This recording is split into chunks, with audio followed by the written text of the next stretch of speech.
comments in here too. All right. Hello, everybody. This is Jonathan, one of the Jonathans with the Balloon Guild, and I am here with Lamar Allen with Lamarvelous. So we are going to get to spend an hour with him, more or less, and pepper him with a bunch of fun questions, hopefully. So, Lamar, first things first. Where did you come up with the name? I mean, obviously it's part of your name, but what was the inspiration for Lamarvelous? Because I love it. Yeah, man, thanks. First, it's great to be here. Really excited about to be on the platform today. As far as my name, so I was a freshman in college and I went home for Christmas break and I was at some networking event for the Detroit Urban League. That's where I'm from, Detroit, Michigan. Okay. And I was back home and I think there was some like icebreaker or something where you had to, everybody that was in college club at the time had to introduce yourself and you had to say your name and then describe yourself with an adjective that starts with the same letter as your name. So everybody's going around. I couldn't think of anything. I could not think of anything. And then when they got to me, the word LaMarvelous literally just popped up in my head. It Okay. literally popped up. And I said, hey, I'm Lamar and I'm Lamarvelous. And everybody was like, ooh, that Yeah. was that's different. And then so that next year in January, when I went back to school, that was the same semester I started my business. So I just named it Lamarvelous Balloon Designs. It's shortened to Lamarvelous Balloons now. But yeah, that's really where it came from. Where it just popped up in my head one day at a networking event, and voila. Yeah, no, that's awesome. And it's very unique and obviously very personal to you. You probably didn't run into that business name is taken when you went to file it. Yeah. Right? So I like that you just said that came from an event you went to and a little icebreaker Hmm. because you weren't sitting around thinking of a cool business name. What was your business name before La Marvelous? That's what it was. Okay. Yeah, so it was Lamarvelous. So I started as Lamarvelous Balloon Designs when I was a student in college. Then Okay. when I graduated, I just shortened it to Lamarvelous Balloons, and then Sure. everybody knows the nickname, just calls it Lamarvelous now. Sure. So So were uh, you doing balloons before that meeting? I Just was just like just a for the heck of sole it. proprietor using your own name. Okay, Hmm. Yeah. okay, I got you. Cool, cool, cool. So you are, and you if you paid attention, I've said a couple times on Facebook or whatever, but I this is a personal opinion of mine. You are one of the most stylish balloon dudes out there. Um, Thank have you. you always been that way? Is that something that you find is starting to be not starting, but like kind of your signature for your company? Uh, I guess that's just how I am. Hey, I dig it, right? I just Yeah. did an event where this dude had like these flower pants, and it occurred to me like if my shirts are black, I could have some stylish pants and just have all kind of funky pants. He wouldn't tell me where he got them from though, because I think he didn't want to match with me. And Hilarious. so Yeah, anyway, oh yeah, I was gonna say, I've always liked suits and blazers and that sort of thing ever since I was a kid. So it kind of just trickled into my business. like even as a little kid, Hmm. do Hmm. you have any idea like where that came from? Like what?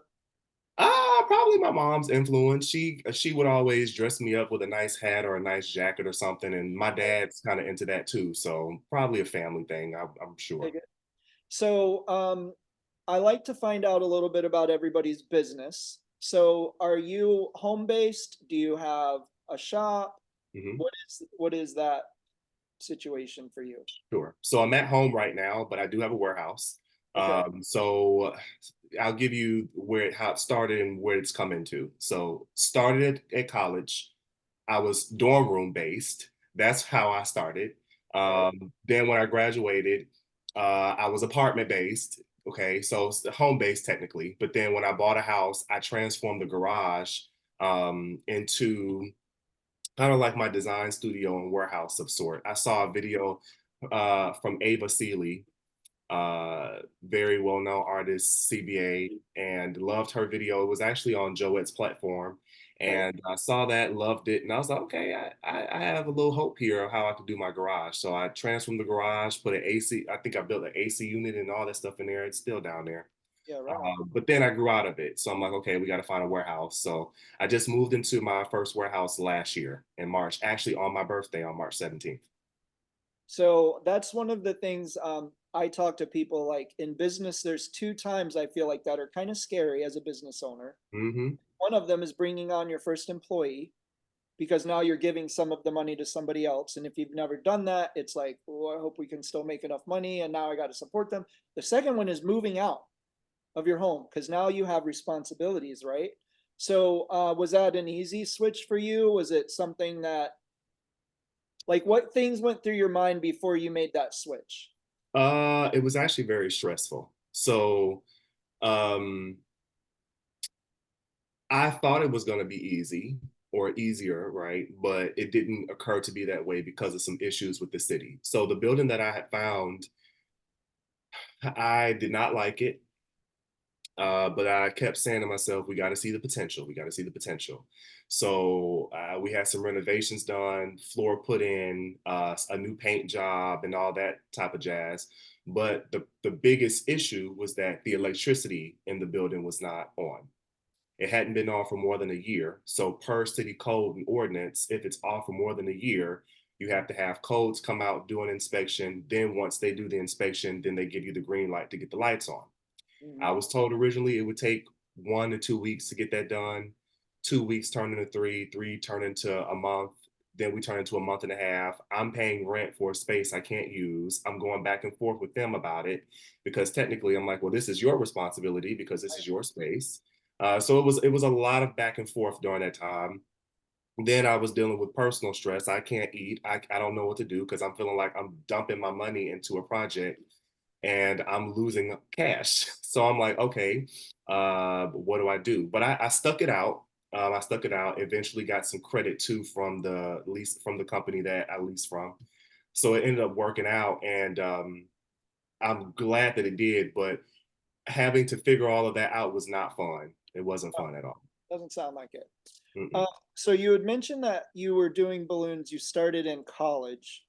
What, where did you, how did you land at balloons? And what did for? Okay, two questions. First, what were you going to college for? Hmm. That one. Yeah, business admin and concentration and started in accounting, but then I moved it to management, which worked Okay. out perfect. What was your original plan for that when you decided to put that as a major? Oh, I actually worked. I worked in finance. I worked for a finance firm here. I did some internships too, Mhm. and through college I did internships. And when I graduated, I took my degree and went and worked for a finance firm. And in the program that I was in at the firm, you matriculate through different teams. You work on different teams within the company on a span of a 4-year term. And then once you finish the program, you then graduate to become a manager of one of those teams. So I was on that track. But simultaneously, I was running Lamarvelous on the side. So there was a boiling point where it's like, all right, I'm going to have to make a decision, right, to go full time or to stay here. And obviously, I went full time, but that was the plan. I got my degree. The goal was to just find a nice salary job that I could work and kind of take my degree and make it work. Yeah. Okay. So where did the balloons come from? Few places. So I've always loved balloons since I was a little kid, and I refer to that as my spark. So Sure. Um, the first time I saw a balloon, I'm pretty sure it was like two or three. I may have seen one before then, but this is the time that I remember it. So I saw it was like two or three, and my grandma she brought a bag of candies. We call them the old school candies, like the caramel chew, all that stuff. And I didn't want any of the candy. I just wanted the balloons that were attached to the bag because she's trying to give me candy. I'm like, I don't want none of this. I want the balloons. So I remember the feeling that I got when I saw the balloons. They were stars.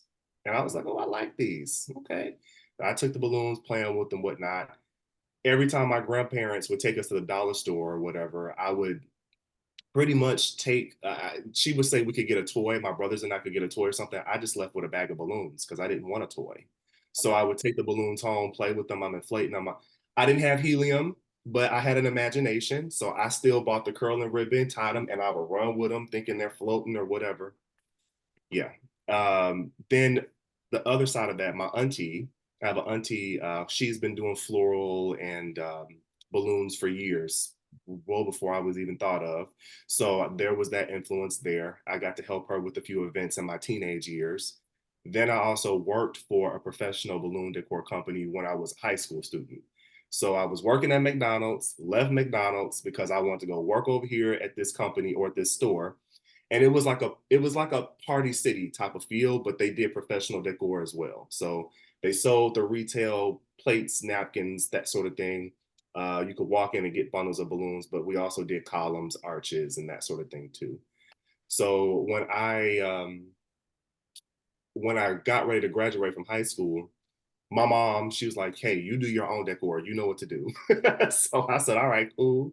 I had a pump, one of those pumps that kind of resemble one of those pink inflators today, except mine are blue. I bought two of those. I bought tons of balloons off Amazon. I made my own columns. I made my own centerpieces and everything.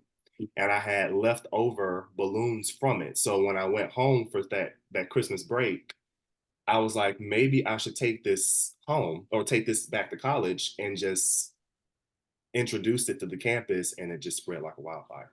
So did the campus people book you, like the campus, the college itself, or was it just friends in the dorm? And I offered to I think my class had won a pizza party or something. I don't know. I don't remember the exact details, but we had won a pizza party. And I remember asking the advisor at the time, "Hey, can I just spruce up the room with some balloons?" She didn't really know what I meant by that, but she right. she was like, "Sure, no problem, sure." So I made some columns. I put some fireworks on top of them. The ceiling was a drop ceiling, so I made some cluster or some quads or whatever, and just hung them from the ceiling. And when she walked in, she was like, "Oh, so this is what you were referring to? Like, this is kind of neat." And then it started there. Then I was asked to do some balloon decor for a Super Bowl party on campus. That was a big hit. And then my first real gig was a pageant that was on campus where I think I did like a string of pearl arch and some columns. And from there, it kind of spread like a wildfire. Okay, cool. How many years have you been doing balloons for? This is year 10. 10. Right on. You're a young looking dude, so that's kind of surprising if I'm being honest. Okay, so are you married? You got kids? Is that a factor in your personal family life? Like, or Bachelor life over here. okay, there you Yeah. go. Okay. Let's see. So you mentioned, and I know this has nothing to do with balloons. You mentioned you worked at McDonald's. What's the real reason why why their machines always go down? Is it because it's actually broke, or is it they've cleaned it already and they're just telling you it's down because they Bro, know expectations? that is hilarious. So I'm gonna be honest with you. When I was working there, I don't remember it ever being broken so often. Like I don't. Like and I made the perfect cone too. I was cold with it. All Okay, right. it was cold. But yeah, that's weird. I don't know. I feel like that's a recent thing because I when I pulled up last week, I went to go get a frappe and they were like the machine's down. How? Why? So I asked them, I'm like, because you took it down or is it broken? They're never going to tell me they took it down at 8 p.m. You know what I'm saying? But that's what I get the feeling. Like, how is it down today, but not tomorrow? But then the day after, it's down again. So, okay. Anyways, I didn't know if you had the secret that we I all want. wish I did. Yeah, it's crazy, man. And it's like a company wide situation. There's even people make fun of that. And I think there's even an app that you can put in to know which McDonald's machines are down, which is Oh wow. okay. So what kind of so do you still do balloons for that same college? Are you Yes. still My alma mater is one of my top supporters. cool, right on. What does your business look like? Do you have vehicles? You work out of a warehouse most I right? So what kind of jobs do you mostly get? Yep. So we have a company van. We do have a warehouse, and you will notice I say we, us, our a lot. Typically, it's just me. I'm the primary face as well as the behind the scenes guy, but I do also have a few contractors that I keep on that assist too. So with inflating, if I'm not available to strike, I hire them to go strike. They also have clearance to drive the van and so forth. Okay. And as far as the types of jobs, so about 80% of the clients that we serve today are entity based, so corporations, your universities, schools, with the other side of, or the other 20% being more of like the social gathering. So like your baby showers, your birthday parties, and so forth. Okay. So I know that Shanita, I'm gonna get to questions at the end. So if you guys have questions, put them in the chat and then we'll get to them at the end for sure. Um, and I do make sure to carve out and save time specifically for that. So there you go. So you said you have work with contractors, 1099 That's employee? right. Hmm. They're all 1099 people. You don't have any W-2. All Um, 299. Okay, so are you rocking like a job or three a week, or pretty much do you go to work 5, 6 days a week? What is that like for you? I'm at the warehouse pretty much every day, except for slow days. If there's like a day where it's so, and we actually do more during the week than on weekends, which I Because noticed for some is right, right. So, which is why I'm here today from my house. right. But yeah, it can range honestly, Jonathan. One week we'll probably have maybe 10. The next week we may have 15 to 20. It just kind of range from there, and especially with this month, thank God. I'm so glad we're at the end of May right now. Bro, this is my first normal day in like 4 to 5 weeks. Man, like my bag is packed right here, so I'm actually doing a staycation this weekend because I'm off this weekend. Thank God. Um, but this is the first Friday and Saturday consecutive, I feel like that I've had off in a very long time. So, but yeah, no, it definitely ranges. But this month, May, and I want to say June too, April through June, and specifically June because of Pride Month, and then April and May is when graduation and prom starts heating up, is like the months where we're just constantly on the move, and then July it kind of like a little bit. Um, so yeah. Yeah, this month has been bananas. I'm Mhm. very like today's the first day I feel like a normal person again. So, Yeah. um, okay, so then these 1099 people, are they primarily just the marvelous 1099 people, or do No. they Mm-mm. really? So They you have have other jobs. people who work other jobs, and then do they come in at weird hours because of their other jobs, or Mhm.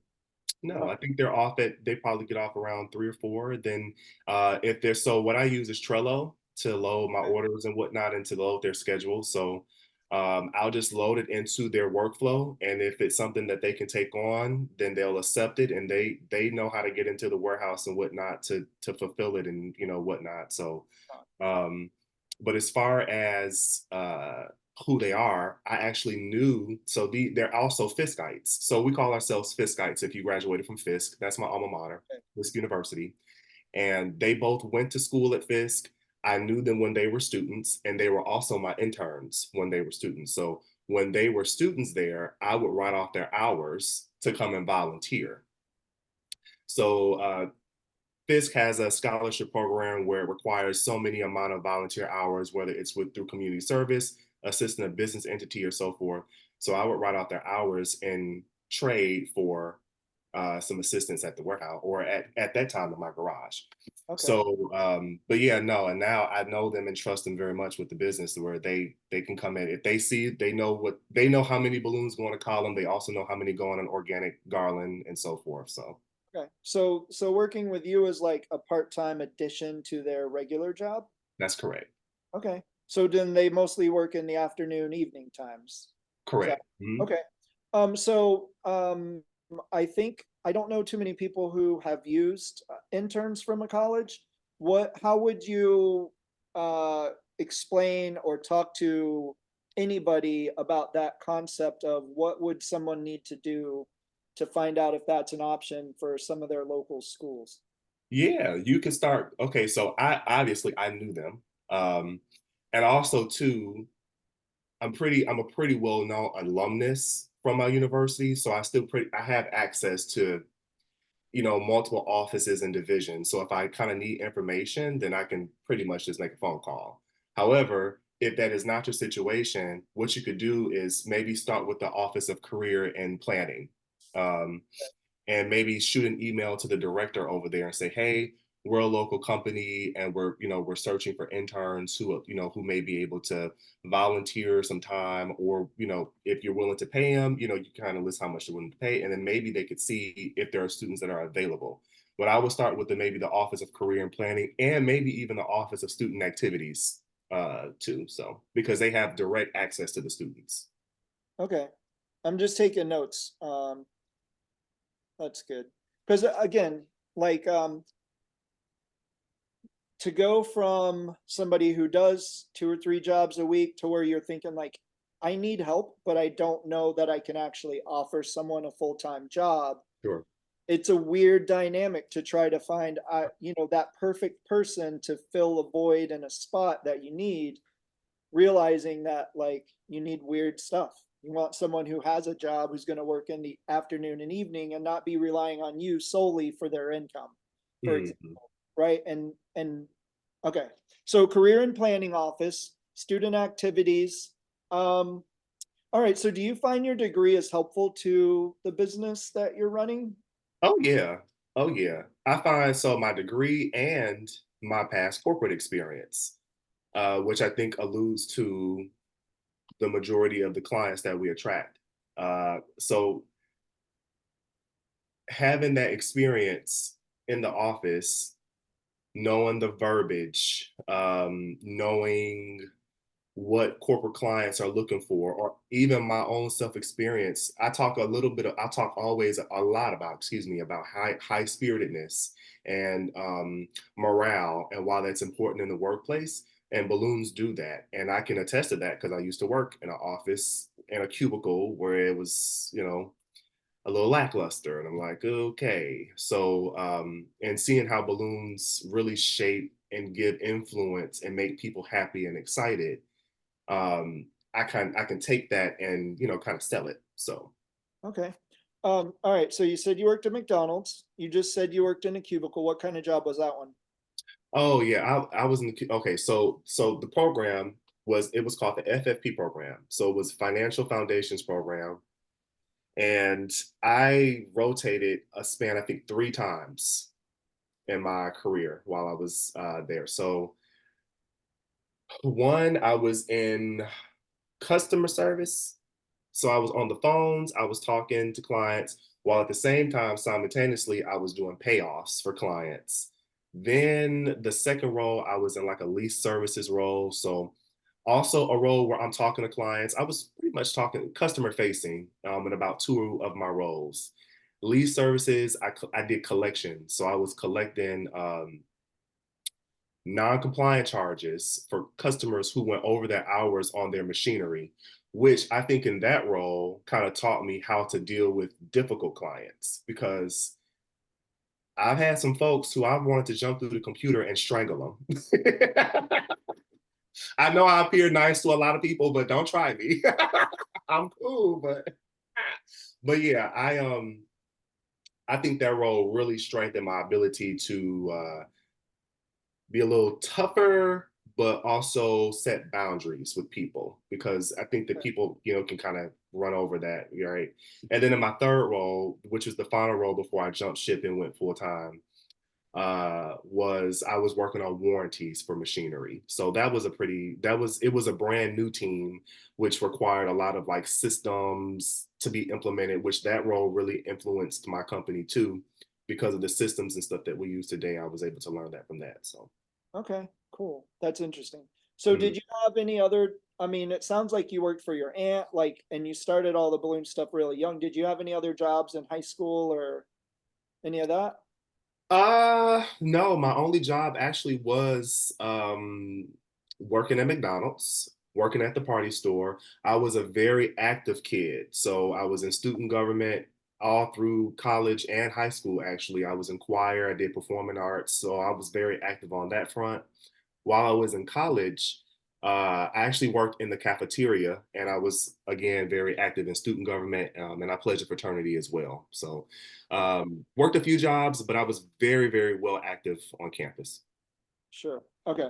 So you said dealing with hard to deal with customers and you learned a lot. And I know you probably can't sum it up in like one thing, but Mhm. we all at some point are going to have those kind of customers. What, Sure. and you said setting boundaries and being firm. Did you have, is there anything else advice wise you would give to people listening when dealing with very difficult customers? Yes. And I actually talked a little bit about this in a course that I taught with Steve. Okay. That when you deliver, so it was a customer service course, and just delivering bad news doesn't always have to be bad. Uh, there's a positive way to deliver bad news, or there's a positive way to deliver it. And although what you're saying is bad, it doesn't have to come off as bad. And I think that um, practice not being too quick to respond, but to think before you respond, and to make sure that the response is well thought out. So whether it's via a phone call or whether it's an email, um, for example, I was actually just talking to one of my friends the other day because I was kind of annoyed by something that a client had did, and we were waiting on her to pay her invoice. She didn't do it, and her event was a week from the date that we sent the invoice. So I'm like, hey, like you've missed the deposit.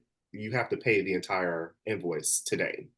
But as a courtesy, it was still open and we still had availability. So I sent her an email and I just asked her, hey, we still have availability for this day. Just want to check in and see. The quote has expired, but we still have availability. Please let us know if you'd like to proceed forward.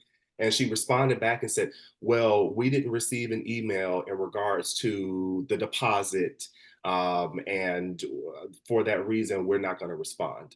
And I got annoyed because I looked at the email and I'm like, my response is right here. I responded to you on a Saturday, which I typically don't do. On weekends, I don't respond in the email. But because I was in the office cleaning up and I had saw that she sent me an email the night before at like 9 o'clock, I said, oh, I have my email on my phone. I just responded and said, hey, well, because your order is due a week from today, the entire amount will be due by the due date, which is the upcoming Monday or something. Uh, so I forwarded to her and I said, we'll just call her Patrice. That's not her name, but I just said, hi, Patrice. Please see the email below that we sent in regards to response in regards to your question. We apologize for the confusion and we thank you for your consideration and hope to work with you in the future. So I could have got like, look, I sent you the email. I could have got real buck wild with her, but I'm not going to do that. It's no point. It's fine. But I did want it to make it clear we did respond to you.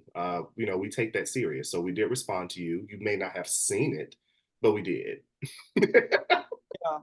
Okay. Cool. Cool. So there's Mhm, a show called The Mentalist, and mhm. it was a show about this guy who he's very good with his mind, and Sure. he used it for bad things, but now he's working with the cops. One thing I always liked about the show is the people that would get arrested at the end would be because of him, right? He's the one who caught them because he's smarter than they are, Okay. but they always had a great relationship with him, even while getting arrested. And I know it's TV and it's not real, but Sure. it had me thinking, like, how can I talk to difficult people, like you said, in such a way that they're going to thank me for delivering bad news? And that doesn't mean it's even possible, but going at it in that direction kind of influences how you do it. That's right. And we've had people where my employees, I've turned around from talking to them and they're like, how in the world do you not get upset when they talk to you that way? And I'm thinking, like, I didn't even hear their tone. I was just listening to what they told me they needed. I didn't realize she was being uh, something inappropriate to say or Mm, whatever, because I didn't hear that part of it. I just heard her need or whatever. Um, but you mess with my employees, which I had somebody do, and then I'm going to fire you as a client, which got real heated a couple weeks ago. Anyways, have you mm. ever had to do that? Fire a client? I haven't. Had to do it twice. One person called me a liar, and it was on the job, and I finished the job for her, and then I never did another one. And then another person wanted to curse out my office worker. Not going to happen. No. Yep. Okay, so Shanita did ask a question that we can get to now. What advice do you have for somebody beginning? And I'm assuming, like most of us, this is beginning out of your house. You have this idea, you would love to make it go somewhere. I'm not too sure what her circumstances or situation are. Um, Sure. where should someone start? Um, thank you, Shanita. So I would say really take investing into your business seriously from the jump. Okay. Um, so I started as I was a college student. Okay, so when I started my business, for me it was really a means just to make some side cash. Mhm. Y'all know $100 to a college student is like $1 million. Okay, so for me to get $50 here, $100 here, it was great. I'm paying my phone bill, I'm getting some food, I'm good. I can go buy some clothes, I'm smooth. But if I think if I were a little more hands-on with going to some conferences or rubbing elbows with a few other professionals in the industry to really learn more insight earlier, I think Lamarvelous probably would have taken off a little earlier than it has now, right? Um, so I would know more about pricing and how to price correctly. That was something I did horribly when I was in college. I mean, I was just charging like 50, 40, $50 for a balloon column, not knowing that I'm losing money. Yeah, And then when you look at it on the other side of that, uh, it also affects how people will see that as like the standard. And then when they go to someone else who does it on a professional level for real, they're like, well, this person charges this. So you're that guy. You're the one. yeah, yeah. Right, right. So I would say just really hone in on understanding the business side of it first and try to invest in as much as that as possible. Starters. You can learn how to make a column, you can learn how to do all this other stuff later on. That stuff will come to you. But I think if you have a strong foundation in your business, you'll be very, very well on. Yeah, So understanding your pricing. Yeah, I think marketing is very important, but I don't think that that's the first thing that you should worry about. I think it's the other way around.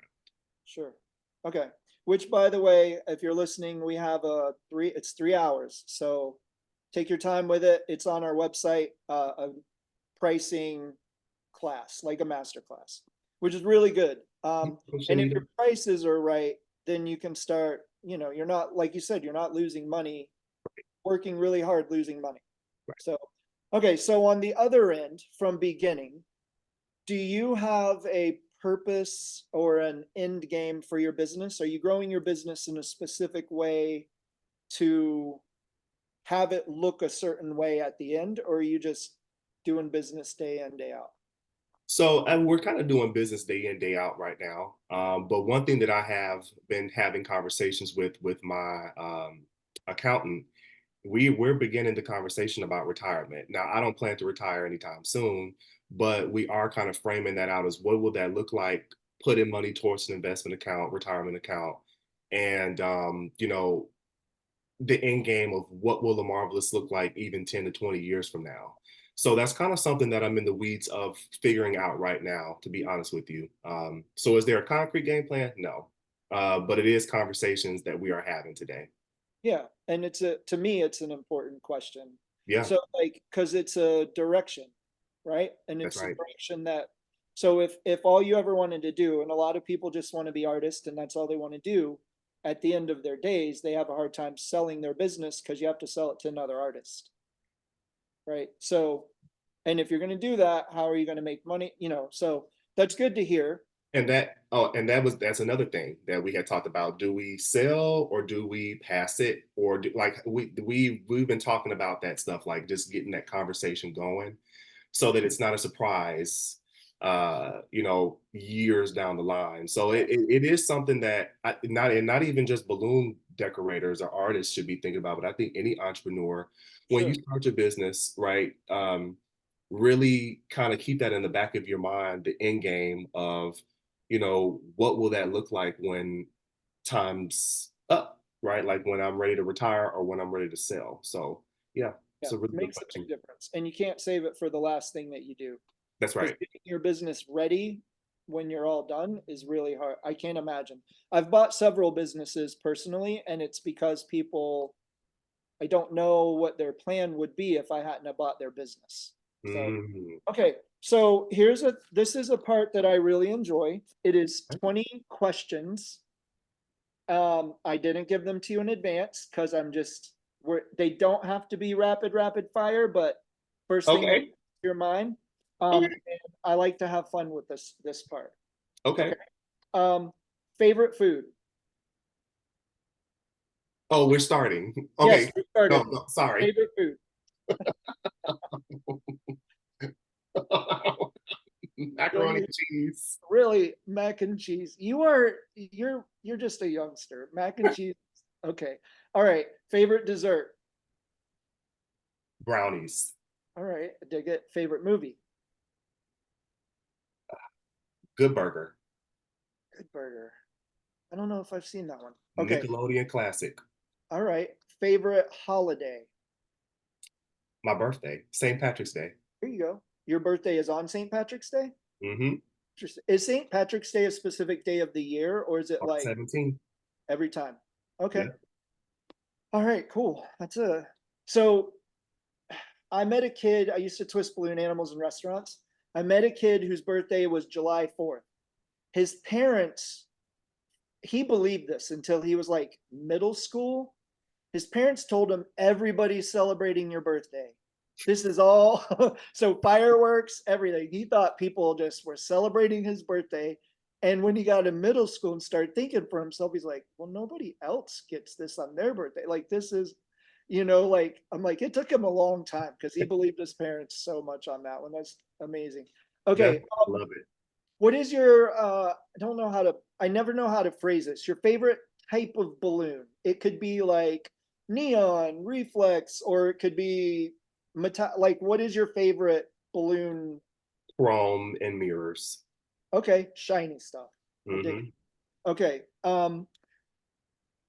Weirdest thing you've ever done for money? Balloons or not? I mean,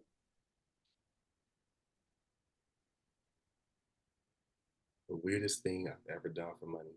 yeah. Does giving blood count? Because I think I've done, or the giving, what's it called? Donating blood? Okay, sure. it wasn't called. I don't Or remember. plasma? Are you talking plasma? Plasma. Yeah. That thing is weird where it like spins all your stuff out and then it puts your blood back in you. Yeah. Yeah, dude, I did plasma for a little while too. Okay. Um, Favorite superhero? Ah, gosh, I have two. Okay, you can have Um, Black Panther and Green Lantern. Green Lantern. Mm-hmm. Why? Good because it's green and it's Oh, promise St. you. Patrick's Day. I Is green And your green is my favorite color. favorite? That So, is one of my questions. So, oh, okay. okay, there you go. That makes sense now. I just don't know anybody who Green Lantern is their favorite hero. Oh yeah, I loved him since I was a Okay. little kid. Yeah. Yeah, right on. If so, in the line of superheroes, if you could have one superpower, what would that be? Ooh, probably to read minds. Yeah, I'm with you on that one. Yep, Okay. That would be a dangerous power to have, I think. it Um, would. okay, so your favorite toy growing up, kind of stuff. Uh, what's the name of that toy? Oh my God. Do you remember the movies Bugs Life? Yeah. The oh, I can't remember his name to save my life, but the cricket, Oh, the bad guy? yeah, yeah, yeah. Uh-huh. My mom bought him Hopper. Yes, Chelsea, you lit. Hopper, my mom bought me. I have a twin brother, by the way. She bought a pair of it was Hopper and the ant. I love playing with the Hopper. Yeah, he was lit. Okay. He So was you have lit. a twin brother. We'll come back to that. Uh, you already said favorite color. Favorite podcast. Do you What is podcast? the oh my gosh, oh my gosh. Why is I literally just listened to it and it's slipping me. You can My come God. back to that one if you want. It's Uh, right here. It's right here. It's right here. It's right here. It's right here. It's right here. I listen to it like every day too. The Social Proof podcast. God. Social proof. What is it? What's it about? It's two entrepreneurs, David Shands and Donnie Wiggins, and they come together and they talk about just entrepreneur stuff, day in the life of an entrepreneur, money investment, culture, things that may be happening culturally, just stuff like that. And I like enjoy listening to them. They've also Yeah. spoken at a few conventions too, so I enjoy it. Okay. Yeah, yeah, yeah. I will say that almost everybody who I've interviewed listens to business podcasts. Yeah, I do. I think it's important for entrepreneurs. And it, you know, seems like that would be a takeaway for me is if I don't listen to business podcasts, maybe to find one that I liked and start listening to it. yeah. Uh, favorite type of music? I listen to a lot, probably hip hop and R&B, Okay. Um, do you have a bucket list item, as in, as in something that you plan on doing before you die? oh,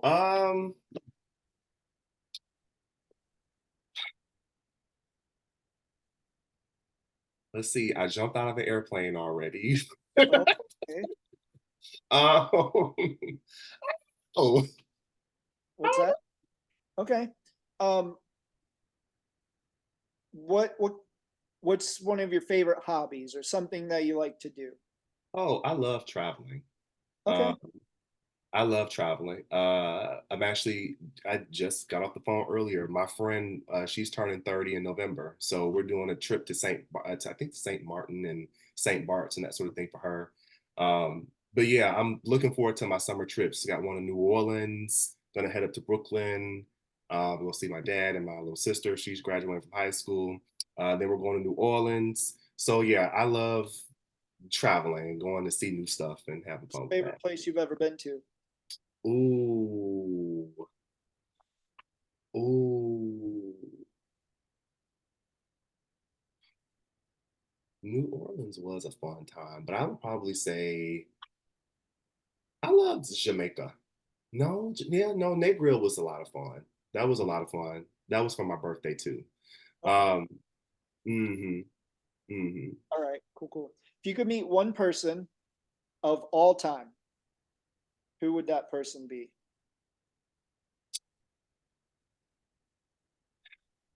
One person, probably President Barack Obama. I've Okay. looked up to him since I was a little kid.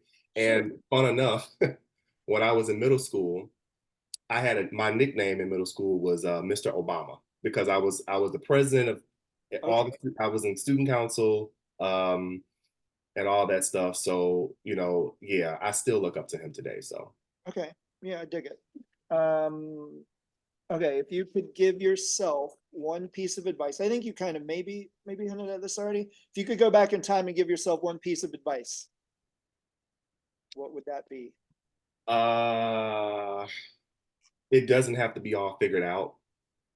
Okay. Think that I am realizing that in my adult years, because I think growing up for me, dealing with a ton of anxiety, I felt like I always have to have every piece of intricate thing figured out. This has to be put Yeah. into this piece and that. And yeah, now that I'm getting older, um, I'm kind of realizing that it's okay to kind of allow things to flow. Yes, have a plan, but if something goes awry or goes a different direction, don't freak out. Yeah. You can figure it out. Right on. I like that. So, and some of the podcasts I've listened to, the guys are like, people can get stuck in what they call analysis paralysis, where Hmm. you spend so much time preparing that you never actually do anything. But just get out there and do stuff like make mistakes, do things. You're going to make mistakes, do it on purpose, just so you can learn, like, okay. Oh, Well, snap. My bad, Jonathan. How did I forget? Look, I love Green Lantern, love Black Panther, but how I forget Batman? I love Batman too. I had to throw him out there. Okay, that was random. Sorry. dig it. Okay, that's all good. Yeah. What would be your spirit animal? Oh my God, the orca. Okay. They're What? very methodical, very swift. I love how they work in teams to get their prey. Yeah, Okay. I love orcas. They're extremely smart. Yeah, right on. All right, I dig it. Sounds like you've answered that question before. I haven't. No. Okay. All right. Let's see. Now this is probably one of the most important questions. If the sorting hat was put upon your head, what would it say? The sorting hat. Oh my gosh. What is a It's sorting hat? Harry Potter, the hat that goes on their head and tells them what house they're in. You don't know? You have no Um, idea. Okay, that's totally fine. That tells me a lot. You're the second person who didn't know that. So, all right, I dig it. So you said, so if anybody else has a question, here's how I like these questions to go. Um, you should, if you'll put your question in the question box thing, and then I will call on you. I'd like you to start your video. I would like you to say something you're grateful for before you ask your question directly to Lamar. Um, I'm going to keep asking questions, but at this point is when I like to open it up for people to, Debbie, okay. It's Harry Potter, guys. Harry Potter. Very okay, I'm not classic. alone. I'm They're not alone. books. They're books that are written about wizard kids. They're great. It's amazing. Okay, so if you're not like, what kind of stuff were you into as a kid? If like those books you've never read them, obviously. What kind of? I actually enjoyed, and now I think about it, I enjoy Harry Potter. I was in like second grade, but I barely remember it. But as I Okay, grew older, I sure. barely watched it. Or I know I did enjoy. We went to Universal, I say it was 2021, and my baby brother, he's way more into it than I am. So I'm sure if you ask him that, he knows. Oh, he probably like, oh, the Sorting Hat, like get all He excited. he got an attitude because he wanted us to what's the cape thing they wear? The jack. He's Oh, is it one, visibility cloak or whatever? yeah, yeah, whatever it Oh, is. I'm like, he wanted oh, one. like the whole gown, like the. But yeah, yeah, yeah. They Okay, were I got selling them as props, and he was giving it to us that day because he really you. Did you wanted put it one. on one? Oh, We ended up. My mom broke down and got him one. I said, "All right, that's you. I'm not getting it, but whatever." But yeah, if you were to ask him, he would know. But I guess for me as a kid, and even to this day, another fun fact about me, I'm a huge amusement park junkie. So I love amusement parks. I used to hope that if we were ever to have float in St. Louis, I could score away and go straight over to Six Flags St. Louis, but it was always in the winter, so I could never go because they were closed. okay. But yeah. I've always loved amusement parks since I was a little kid, even due to this day. Even as a kid, I was a big performer arts kid, so I was sung in choir. I was always in like some play or something like that in school too. And yeah, that was pretty much my thing as a kid. All right. So how many siblings do you have? I'm one of six, and I'm the oldest. Well, Hmm. my twin brother and I are the oldest, But but are you the oldest? I Because I am know. the oldest, and I Okay. remind him. Oh man, when I meet 6 minutes. twins, wow. What's how much younger is the youngest one? The youngest is 11. All right. And you guys all get along, good family and all that stuff? Yeah. Oh Okay. yeah. That's good to hear. Okay. Hmm. All right. So if there's not any questions, do you have any? parting stuff you would like to share with the group? Again, remember it's recorded, so it could be whatever. Yeah. So, well, first, again, thanks for having me, Jonathan. I think this is a great platform. I also think that the Balloon Guild is, like I've told you at Float earlier this year, that I think is a great idea. So, huge kudos to you and the other Jonathan on such a great idea. So, I think that's fantastic. As far as advice, like I said to anyone, and I'll just reiterate this again, I really would highly suggest that you take a look into investing and understanding the business side of your business first, so that one, you're not taken advantage of as an artist, because that has happened to me even in my earlier years, and probably because I'm younger too, and people sometimes think that, oh well, we'll just ask Lamar to do it, and me being younger in my younger years, I didn't really know how to say no. And when I would see an opportunity or money waved in my face, I just went ahead and grabbed for it. But now that I'm a little older, a little more mature, and have been in business for a while now, I think that, again, going back to talking about setting boundaries with your clients and really understanding that, hey, I got to make a profit here. And if it's not going to make the profit, we gonna have to figure this out. So really think about how you can just hone in on the business side. Like I said earlier, the recipes, the designs, that's gonna be out there. But to have a prosperous business, I really do believe that understanding the side that most people don't like, it's like the broccoli. Everybody doesn't want the broccoli. They want the cake.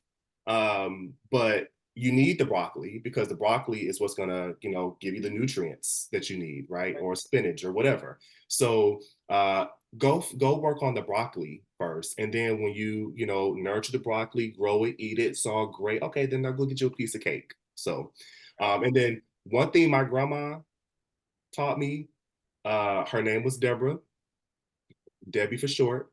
And like I said earlier, I named my van after my grandma. So it's called Debbie. So I'm like, how, if I take her to the shop, I'm like, y'all take care of Debbie. If I take her to get her washed, I'm like, y'all clean up my Debbie now because she's looking a little dirty right now. Um, One thing my grandma instilled in me and my aunties, my mom, we believe in this: do what you can, and what you can't do, don't worry about it. Stop worrying about stuff that you don't have control over, and there will be a tomorrow. So what you don't finish today, just finish it tomorrow. Work on it tomorrow. But if you are one of those people that deal with anxiety, or feeling like you have to get stuff done all the time, or if something goes out of your control and you're just piss poor about it, don't worry yourself about it. Just do what you can at that moment. Do what you can at your best at that moment, and what you can't do, move it right on along. And that's all I got. Yeah, right on. I appreciate that. Good word. So Lamar, thank you so much for being on with us. Thank you for being a guest designer. And I appreciate you as a human and a person, and your work. My in my shop, we do organic 20 different ways, and we really need to just whittle it down to one or two. And Mm, I think yours is one of the ones on our list of ones that we're going to look at. For part of how we're going to build, like, because your organic designs are nice and large. I think your recipe is going to be one that we print out and put on the wall. And yeah, this is how we're going to do it from now on when we're making big organic. And then we're going to have to find a smaller one when we're making them a little bit smaller. yeah. Uh, so I appreciate you. Thank you for being a guest designer. And then my first masterclass at Float was with you, Debbie Hayworth. Okay. I remember Debbie. Yes. All right. Well, I appreciate you. I'm going to stop the recording and then we can, I am going to show